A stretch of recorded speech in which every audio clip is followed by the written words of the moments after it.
outside, gives it up to D'Angelo.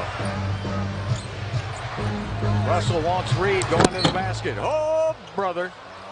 Get out of the way. That's a 2 and possibly a 3. In the post, but the pass from D'Angelo Russell was perfect.